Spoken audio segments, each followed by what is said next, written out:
We got to craft some questions from you guys about miscarriage. If you're like pregnant right now and this is going to be like making you fearful, like just get off of it. It's totally like I would have been that same way a month ago, 2 months ago. No shame in that. First question we have is, how is Matt doing? He was so strong during the last podcast. How is he processing?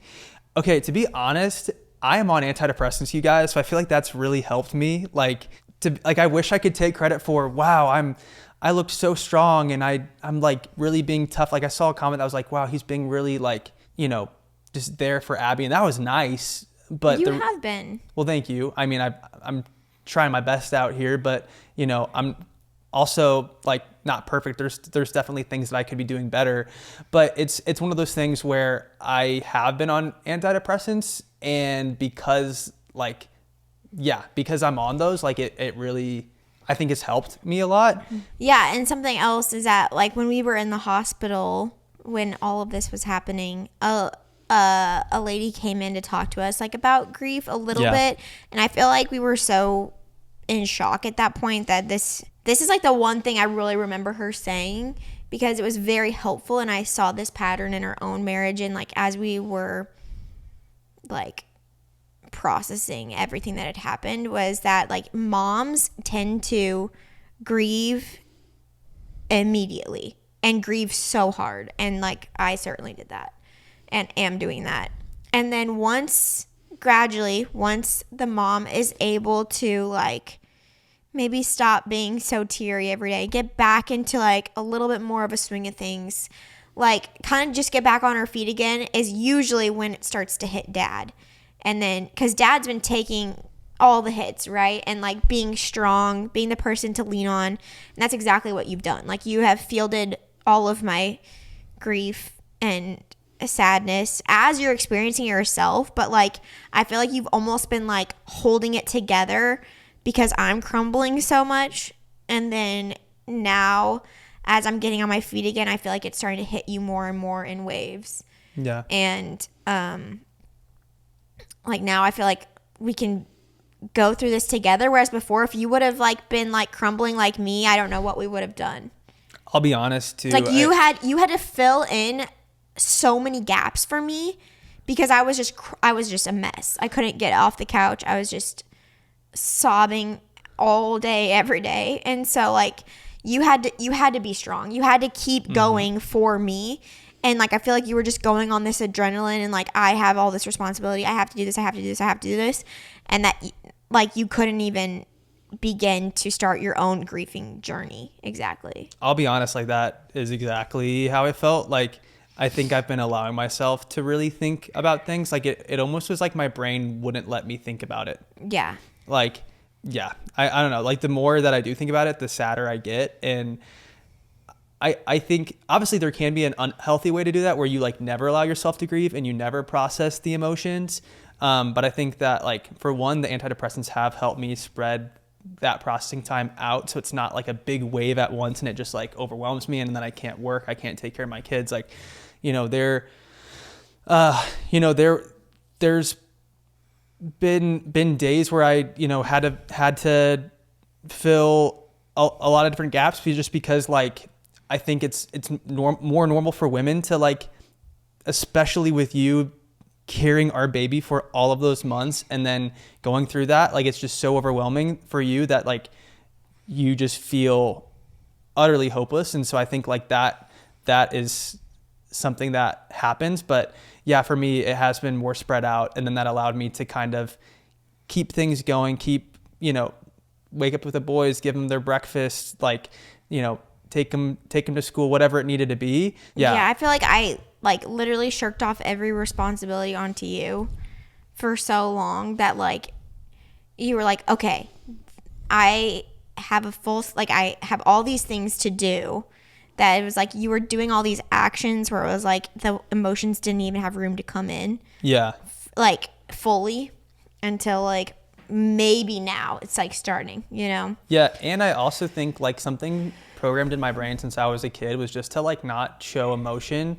Like I feel like the emotion, I've talked about this with my therapist, like I feel like positivity, happiness, like laughter, I feel like that's like an okay emotion. But like, you know, especially when it, like for myself, I just don't feel like it's appropriate for me to show sadness. So I like as a guy, as like trying to be the tough guy. So it's really hard for me to get to that place.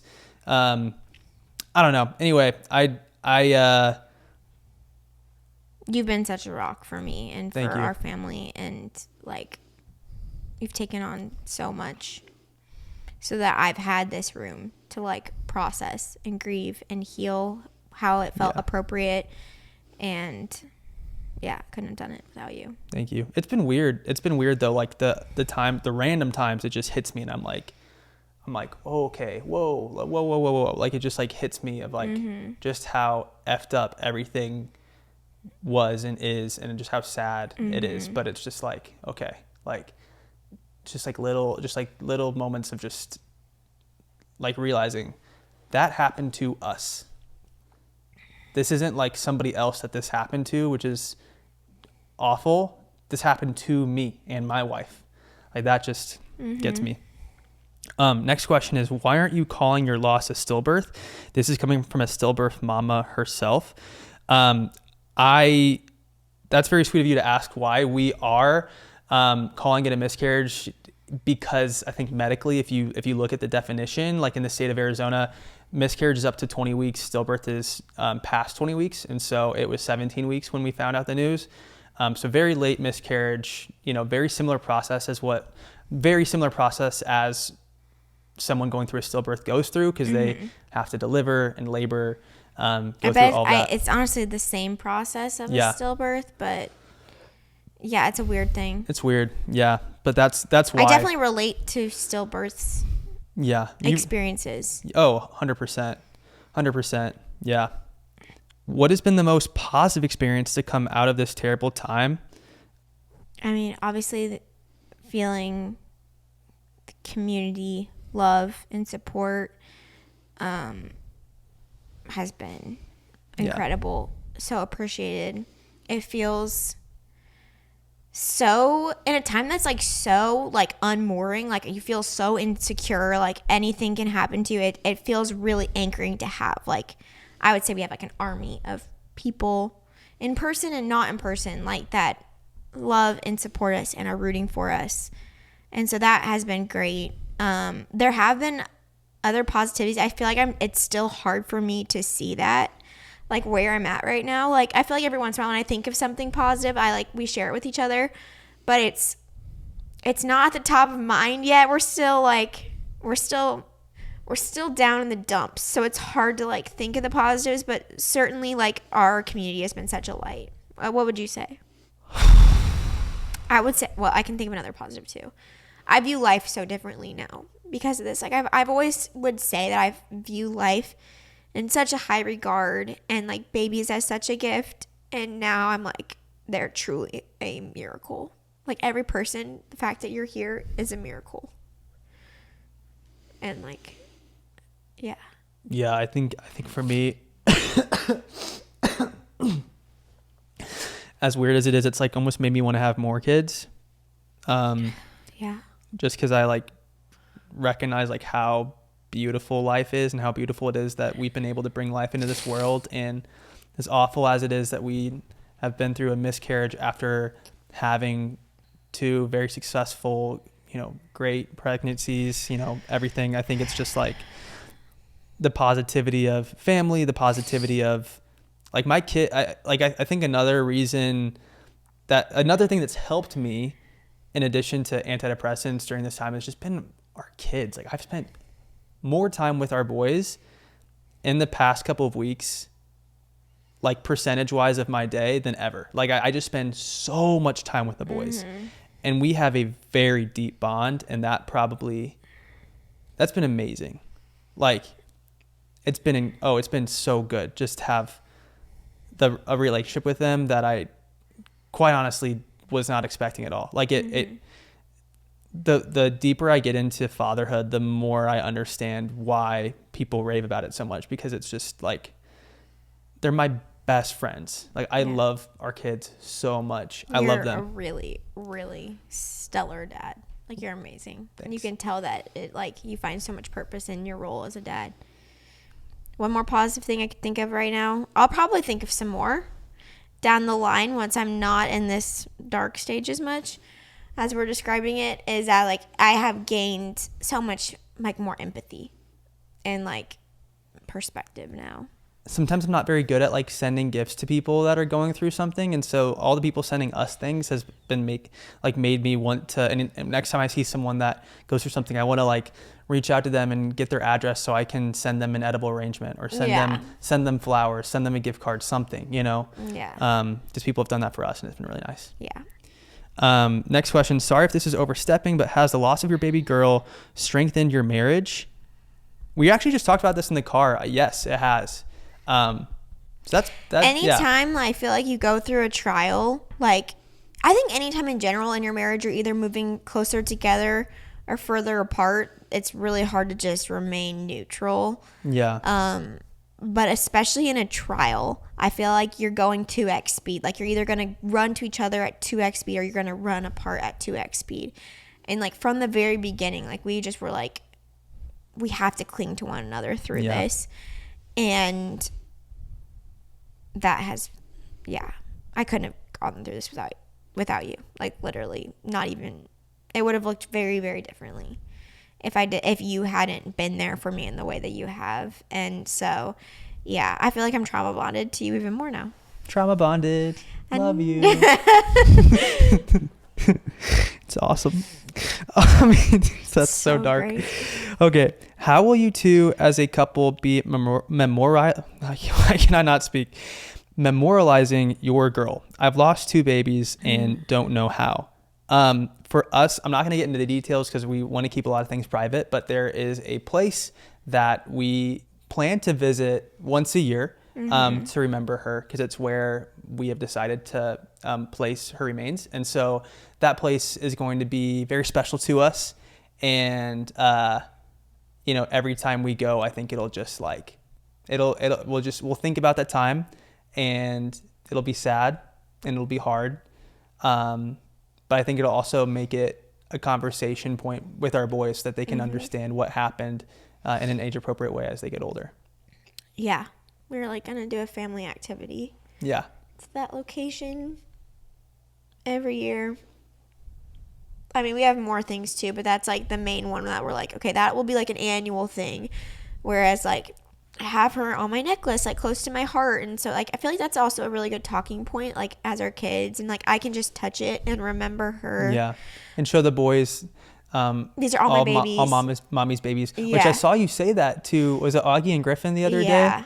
And did they ask further questions about that? I can't remember if they like. Sometimes they do and sometimes they don't. Yeah. But I think that's my goal. I don't ever want it to feel like, I just want it to feel like a normal conversation.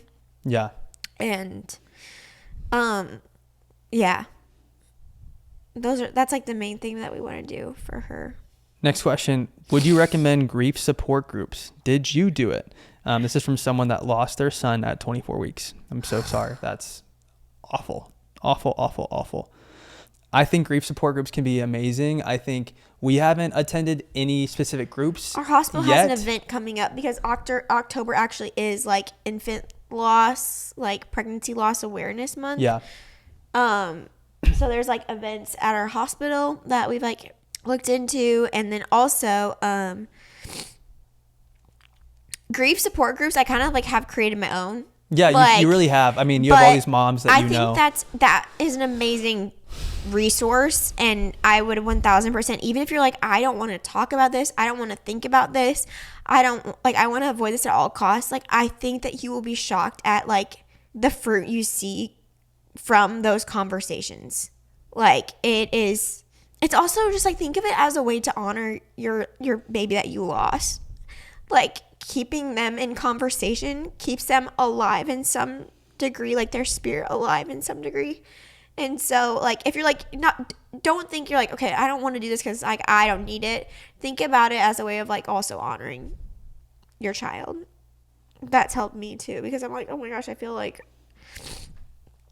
talking about this constantly, and I'm constantly wearing on people, and it's like, no, I want to keep her memory like very much alive. I think it's good to have people that have been through it too, or are currently going through it, because then it doesn't feel as weird to talk about it. Like, there's nothing wrong to talk about it with people that haven't been through it, but they also know the right questions to ask. yes, too. exactly. Yeah. So, you know, whether it's maybe you're a new widow, maybe you're somebody that just lost your spouse, like maybe you're someone that's going through something really hard and you're like, I don't know what to do. I am in the darkest place ever. A grief support group would be amazing for you. And they helped us come up with like ideas of ways to memorialize her and like to have these conversations with our kids. Like just that shared life experience. Yeah. It is such an amazing tool. And the other thing, again, you know, it doesn't have to be a grief support group. It can literally just be somebody that you know personally, or, you know, maybe it's an acquaintance that you barely know, but you know that they've been through the same thing. Reach out to them, because you're going to be able to connect over this like shared trauma that you both have. And it's going to make you both feel a lot better to actually just talk about it. And you don't have to keep it a secret that you're going through this. Next question. What do you wish people knew who had a family member going through the loss of an unborn child?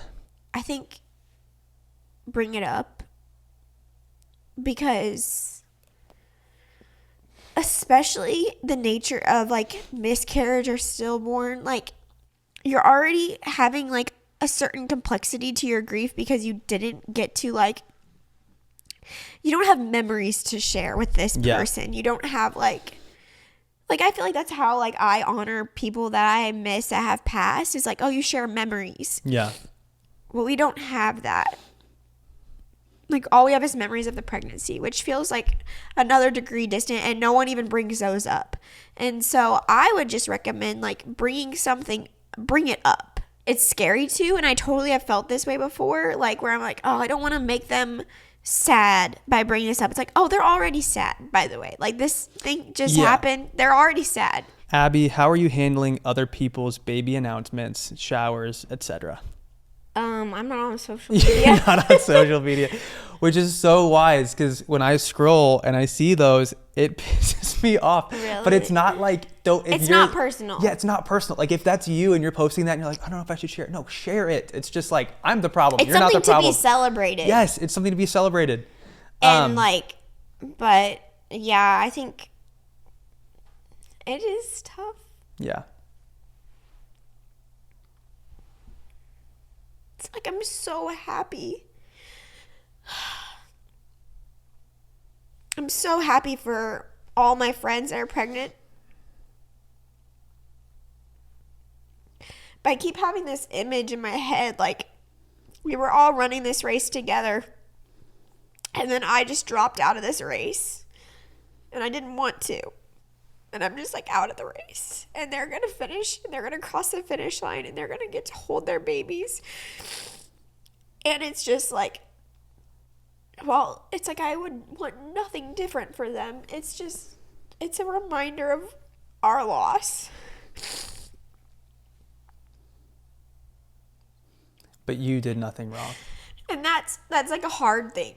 Like that's a hard thing to understand, because it's like I love my friends so much, and I love that they have this beautiful gift, and it's like that's just what grief is. It's so complex.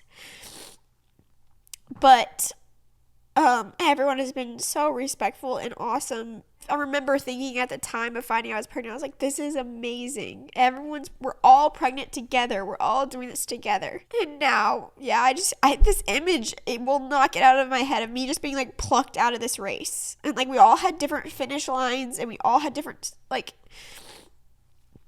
journeys, and then I'm just out of it. And that, it's such a bummer. Next question. Not to touch on a sensitive topic, did the boys know about your loss? How did they react? Yeah. They're still really young. And I think that's a gift of being young, is that you're kind of given, like, what would you say? Like, you're kind of tapered into, like, the gravity of situations. Like, they definitely know. And they were sad. And they are sad. They talk about, like, I want to meet the baby. I want to take her home. Like, things like that. Will you be sharing the genetic condition that baby girl had? I think we're going to keep all of her specific medical stuff private. Yeah. Just like we would our other children. Yeah. Yeah. We thought about sharing more, but it's just like, I don't know. I don't see how that would be productive. And it's one of those things too, where you can do so much research on, what could have gone wrong. Like something that happened that like is something that we have that we could have gave to our kid, and then you like blame yourself. Like there's so many things that parents can do to beat themselves up about miscarriage, and I don't think it's productive personally. The next question is, will you share the name of your sweet angel?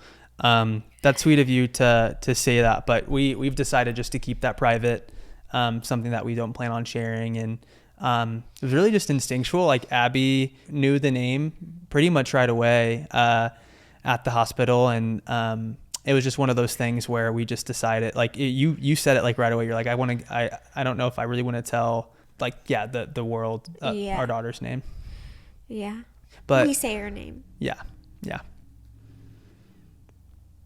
And the last question we have is, are you going to try for another baby?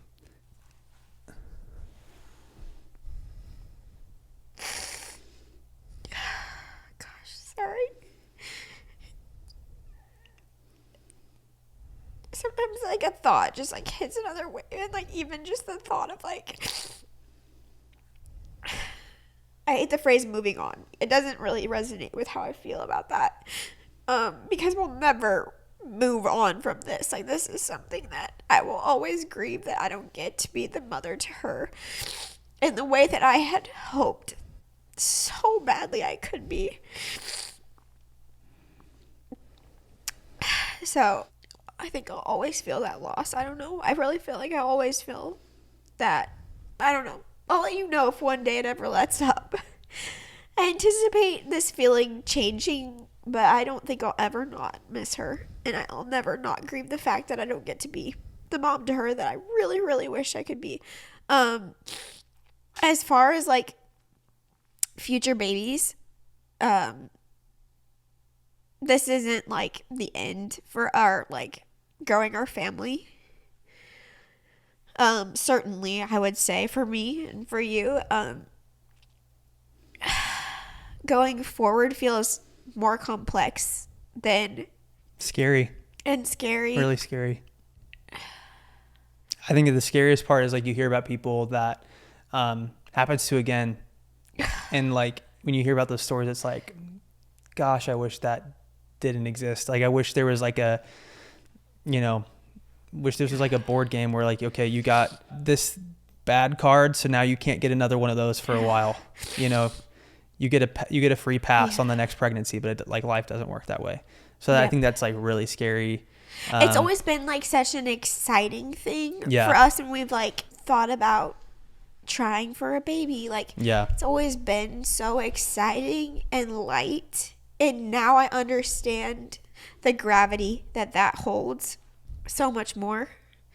So yeah, like it's like I'm almost afraid to even say yes, we will have more kids, because now it feels like anything can happen, right? Like if this one terrible thing can happen, any terrible thing can happen. But I will say we are hopeful to continue growing our family, and we'll take whatever timeline. I know that we're gonna have another. Yeah, it's like, isn't it weird that it's like so scary now to like to say anything about that with any type of certainty? I mean, yes. Okay, Mr. Optimist. I don't know. I think we're gonna I don't doubt that we're gonna have another baby. I don't doubt it. Well, we're gonna let the fates decide. Yeah. Life decide what happens for us. We would be so joyful to have more babies added to the Howard family. Yes, we would. And I definitely see that happening. Like I'm envisioning that in our future. I am such an optimist, so like I don't doubt for one second that we're going to have another baby. But the reality that we lost our third baby is just so dark, and and it's just like all the dates are hard. Totally. Yeah. So I think this trip idea, this travel idea, I think that'll be good just to kind of get our minds off things. And I think, we have plans soon to go to Disneyland, which I think will be good for the kids, good for us, just to like get out of everything and just so dumb. I'm like, Matt, how am I going to the happiest place in the world when I'm the saddest girl in the world? Yeah. But we already had this trip planned, and I don't want to take that away from the kids. And I do think it'll be good. It'll be like a sweet distraction potentially. 100%. So we're going to keep going. We're going to carry this heartbreak with us. We're going to try to grow around it. But don't want to anyone ever think I'm taking this lightly because I'm not. Yeah. But that's just the reality of it.